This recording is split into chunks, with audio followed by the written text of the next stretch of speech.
बिस्मिल्लाहिर्रहमानिर्रहीम। नाज़रीन अस्सलाम वालेकुम, मैं हूं आतिफ आरिफ और आप देख रहे हैं CNN टॉप न्यूज़ में आज सबसे पहले ईरान का बड़ा हमला, वसी पैमाने पर तबाही, इसराइल की खामनाई को कत्ल करने की धमकी।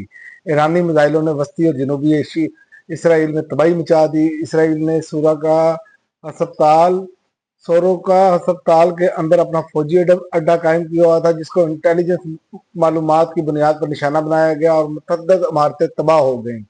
ईरान ने इसराइल पर अब तक का ये सबसे बड़ा हमला किया है, जिसके नतीजे में बड़े पैमाने पर तबाही हुई है। मिसाइल हमलों में 50 से ज्यादा सियोनी जख्मी हो गए, जबकि इसराइली वजीर दिफा ने ईरानी सुप्रीम लीडर को कत्ल करने की धमकी दी है।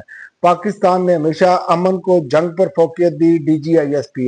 डीजीआईएसपीआर लेफ्टिनेंट जनरल अहमद शरीफ ने कहा कि बनियान अल मरसूस में कामयाबी अमन की जीत है और पाकिस्तान ने हमेशा अमन को जंग पर फोकियत दी है। सैलानी आईटी प्रोग्राम कराची के तलबा के साथ डीजीआईएसपीआर की खुसूसी नशिस्त हुई। तलबा की जानिब से डीजीआईएसपीआर का पुरजोश इस्तकबाल किया गया। ईरान हक और सच पर खड़ा है, अल्लाह बड़ी फतह से नवाजेगा, सुप्रीम लीडर का पैगाम। ईरान के सुप्रीम लीडर आयतुल्लाह खामनाई ने कहा कि अल्लाह बहुत रहीम है और ईरान को बड़ी फतह से नवाजेगा, क्योंकि हम सच्चे और हक पर खड़े हैं।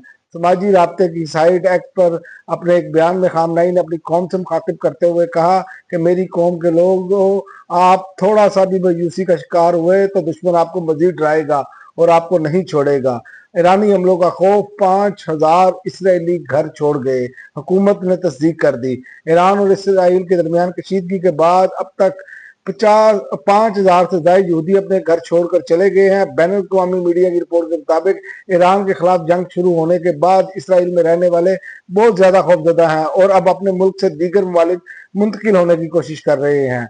और चीन की ईरान इसराइल जंग में अमरीकी मुदाखलत की मुखालफत। चीन ने ईरान इसराइल जंग में अमरीकी मुदाखलत की मुखालफत करते हुए कहा कि वो आलमी ताल्लुकात में ताकत के इस्तेमाल या धमकी की मुखालफत करता है। चीनी वजारत खारजा के तर्जुमान ने कहा, बैन अवी बरादरी खसूसन बासर बड़े ममालिक को इसराइल ईरान तनाज़ा के खात्मे में किरदार अदा करना चाहिए। और सुप्रीम कोर्ट 3 जजेस का इस्लामाबाद हाई कोर्ट में तबादला आईनी व कानूनी करार। सुप्रीम कोर्ट के आईनी बेंच ने जजेस ट्रांसफर केस का महफूज फैसला सुना दिया। अदालत ने रिमार्क दिए कि जजेस का तबादला गैर आईनी नहीं। जस्टिस मोहम्मद अली मदर ने जजेस सीनियरिटी और तबादलों से मुतल्लिक केस का मुख्तसर फैसला सुनाते हुए इस्लामाबाद हाई कोर्ट के 5 जजेस की जानिब से दायर करदा दरखास्तें मुस्तरद कर दी। अदालत ने 2-3 की अक्सरियत से केस का फैसला सुनाया। जस्टिस मोहम्मद अली मदर, जस्टिस शाहिद बिलाल हसन और जस्टिस सलाउद्दीन ने अक्सरियती फैसले से इतफाक किया, जबकि जस्टिस नईम अख्तर और जस्टिस शकील अहमद ने फैसले से इख्तलाफ किया। और आलमी बिरादरी अक़वाम मुत्तहिदा ईरान पर इसराइली जारियत को फौरी रोके, पाकिस्तान का मुतालबा। वज़ारत खारजा ने कहा कि पाकिस्तान इसराइल की जानिब से इस्लामी जमहूरिया ईरान के खिलाफ बिला जवाज गैर कानूनी जारियत की शदीद मजम्मत करता है। तर्जमान दफ्तर खारजा ने ब्रीफिंग देते हुए कहा कि इसराइली फौजी हमले ईरान की खुद मुख्तारी और इलाकाई सालमियत की खिलाफ वर्जी हैं और अक़वाम मुत्तहिदा के चार्टर और बैन अवी कानून की बुनियादी उसूलों की खुली खिलाफ वर्जी है। और अमेरिका को बराह रास्त फौजी मुदाखलत पर वार्निंग। नहीं चाहते कि तनाज़ा फैले, ईरान की अमेरिका को बराह रास्त फौजी मुदाखलत पर वार्निंग जारी। ईरानी नायब वज़ीर खारजा ने अमेरिका को बराह रास्त फौजी मुदाखलत पर वार्निंग देते हुए कहा कि ईरान नहीं चाहता कि तनाज़ा फैले, तमाम जरूरी ऑप्शंस मेज पर हैं, जरूरत पड़ने पर सबक सिखाने के लिए तैयार हैं। दूसरी जानिब इराकी मजहबी रहनुमा आयतुल्लाह अली सिस्तानी का कहना है कि ईरान की मजहबी और सियासी क़यादत को निशाना बनाने के खित्ते पर संगीन नताइज मुरतब होंगे। और फजलुर रहमान ने भी ईरान की हमायत का ऐलान कर दिया। पाकिस्तान को ईरान के साथ खुलकर खड़े होना चाहिए। मौलाना फजलुर रहमान ने कहा कि हम ईरान के साथ हैं, पाकिस्तान को ईरान के साथ खुलकर खड़े हो जाना चाहिए, हमें खुलकर गजा का साथ देना चाहिए। लुबनान, इराक, शाम और अब ईरान पर हमले हो चुके हैं, अगली बारी पाकिस्तान की है। कौमी असम्बली से इज़हार ख्याल करते हुए उन्होंने कहा कि ट्रंप और आर्मी चीफ की मुलाकात में क्या हुआ नहीं पता। और सुप्रीम कोर्ट जजेस का बैरून मुल्क सफर चीफ जस्टिस की इजाजत से मशरूत कर दिया गया।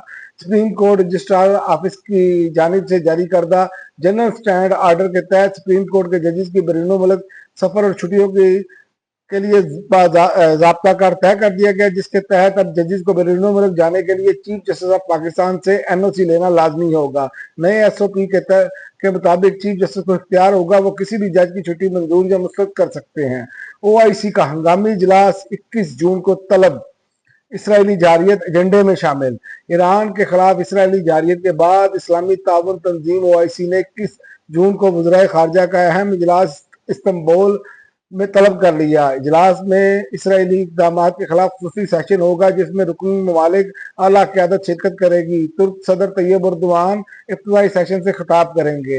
ایران سے واپس جانے والی سفارتی ہدایات پر عمل درآمد یقینی بنائے پاکستانی سفیر۔ پاکستان روانہ ہونے والے شہریوں کے لیے پاکستانی سفیر برائے ایران مدثر ٹیپو نے اہم ہدایات جاری کرتے ہوئے کہا کہ تمام پاکستانی شہری سفر سے قبل احتیاط برتیں اور متعلقہ حکام کو اپنی سفری معلومات فراہم کریں۔ اب تک کے لیے ناظرین اتنا ہی، اگلے بلیٹن تک اجازت دیں۔ اللہ حافظ۔